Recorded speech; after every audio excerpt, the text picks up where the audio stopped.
good. And now we have a defendant. We have jurors, we have lawyers, right? You know, we don't see the government didn't want to. We have Pat Levasseur, who was a defendant and got acquitted.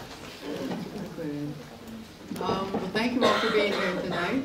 I'm sorry that Ray isn't here instead of me, for your benefit. But I did want to step up because it was an important part of history, important part of my life. I've gone through this sedition trial.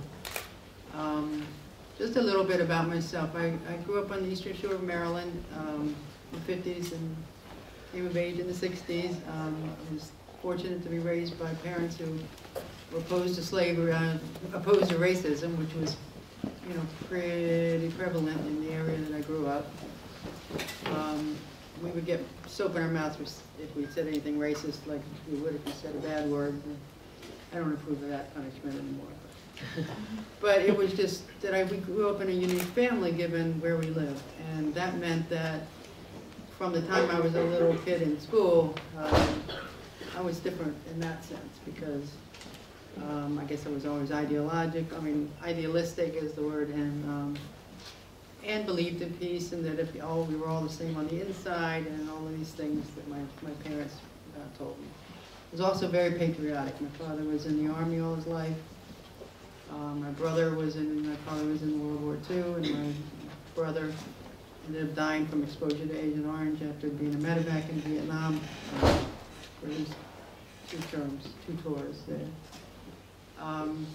Part of being patriotic was believing in the Constitution. I remember being bored one summer day and my mother said, go to the library and start reading. And it was a really teeny tiny library. It was in Del Mar, Maryland. But there were some good books there. And I did get turned on by reading things. And I remember reading The Rights of Man. And I was just really believed in change. And I remember saying, really young, saying, well, you know, if everybody just marries each other, we'd all be the same color, we wouldn't have the same problem anymore. And my parents said, Patty, don't say that to anybody anywhere.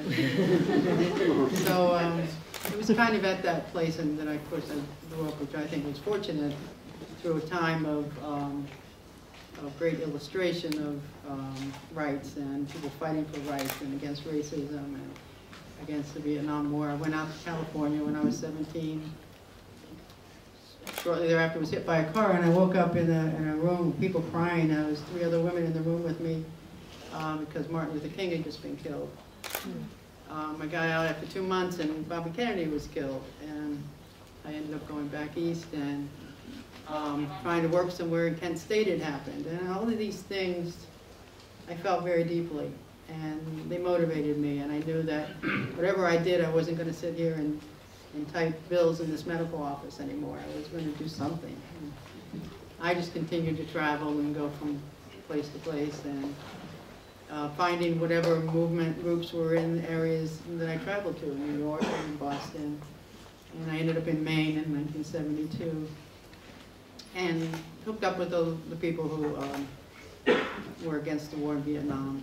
And we're doing some other, I worked for the poverty program under Lyndon Johnson, and tried to organize in the poor neighborhoods in Maine, which there were many, many poor people in Maine. And then when Nixon told us the war was over, well, of course it wasn't true, and we got angry. We got, and protesting was good, and marching was good, and but we just got angry by being lied to. And got educated about the role of corporations in war, about profit, before people dying. My father had always told people that when he recruited people in the Army that they might get a trade because there were no jobs where I grew up, so people would go in the Army to get jobs and then they would be killed in Vietnam. And so all of these things I'm sure contributed to me following the path and one day meeting Ray Levasseur. We went to work in prison reform in Maine, organized a group called SCAR, and that stood for the Statewide Correctional Association for Reform. But we had a newspaper, and we organized and had a bail fund, and worked with prisoners in Thomaston for the prison. And the ideas of prisons and the role of prisons in the country and how that's used to control people. provides jobs for people, so it seems like there always has to be a steady group of prisoners who are always the poorest, and of course people of color, and disenfranchised people who didn't have lawyers that were able or willing to fight for them. And you know, so all these things radicalized me. And then Ray and I eventually, we went underground and had 3 children and lived underground for a number of years. When I was arrested in Ohio in 1984, I was tried for harboring a fugitive who was my husband. I was convicted and got a 5-year sentence. And then I was brought to, well, I did a little while in Alderson, West Virginia, and then I was brought to New York to be tried with everybody else in the Brooklyn case. And in Brooklyn, I mean, we had been taken around to prisons all over this country, and I guess you could say that if you just spend a little bit of time in prison, I spent 3 years, 4 months in prison, the balance of the 5 years on parole. It's an interesting experience. It's, you know, enriching as much as it was hard. And we were treated like terrorists, just like people have been calling us this. And so that meant we did a lot of isolation and a lot more difficult time in prison than other people. We didn't have access to our legal papers. We had to always fight. To be represented by great lawyers was, of course, some great blessing that we had in life, and you know, really saved us from a lot more pain and suffering that we would have gone through otherwise.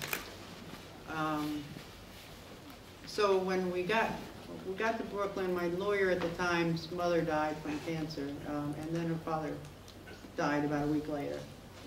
And the jury on the, what's it called, had already attached, the jeopardy had already attached, the case had already started going to trial, and so I got severed from the case. Otherwise, I feel certain I would have been convicted along with everybody else in that trial. I was able to stay in MCC New York while that trial was going on and assisted in the defense with people.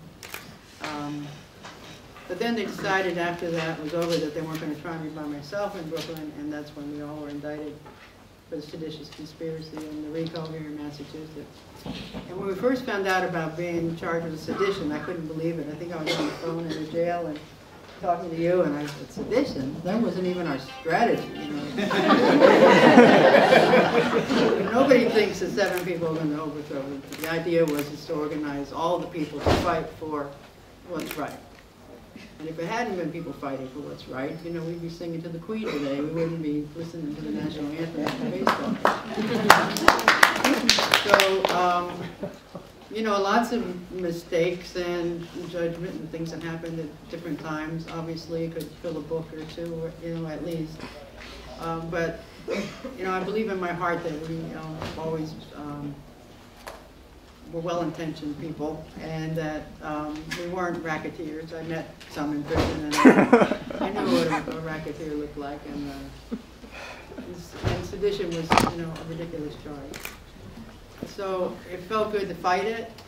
It was, we were offered pleas during the trial, and I just didn't look like I wanted to spend 15 years. I wanted to try to get to my children and be with them. And so we fought, and we fought hard, and we got educated. I learned an incredible amount. I was able to work with amazing lawyers and help in my own defense, and ultimately be cleared. I had to live under house arrest with lawyers when I first got out on bail. I couldn't leave the house without a lawyer. I had to be with lawyers when I was with my children, and you know, which was my form of house arrest. I had a big garden in Northampton, and we went to trial every day, and it was an incredible experience, and I've learned from that since then. I've become a paralegal. I work in a law office. I try to help people caught up in the criminal justice system. Many young people who are victims of the drug war and the other attacks on poor people in the sub-economy that exists, so that people do not have jobs and people have to survive, and that's what happens, and that's the thing that I still fight about. Politically, I still work hard. I was honored to be Legal Worker of the Year from the National Lawyers Guild this year, and